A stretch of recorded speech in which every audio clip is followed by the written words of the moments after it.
अस्सलामुअलैकुम प्यारे दोस्तों, क्या हाल है? ठीक हो सो? खैर करियत नाल हो सो जनाब। फरमाइश आई है सिकंदर याद ताड़ ऑफ दौलतपुर आल मकीम दुबई।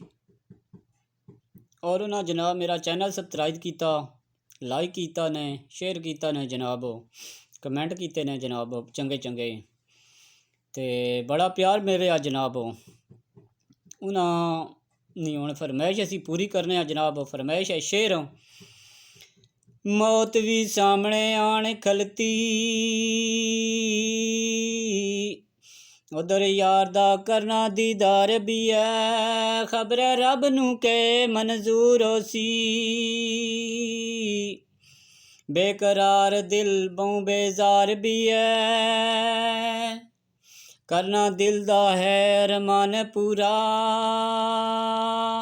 नजरे गैर ते बचना सरकार भी है, तकिया शायक नसीबां विच कै लिखिया, आज किस्मत दी जीते हार भी है।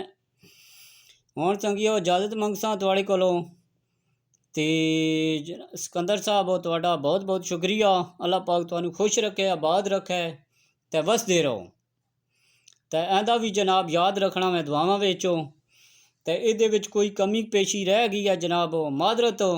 तो हुण जनाब तुहाड़े कोलों इजाजत मंगसा ते अल्लाह सोने ने हवाले। आई लव यू हो गया सिकंदर साहब, दुबई वालियों, आई लव यू हो गया सारियां नू।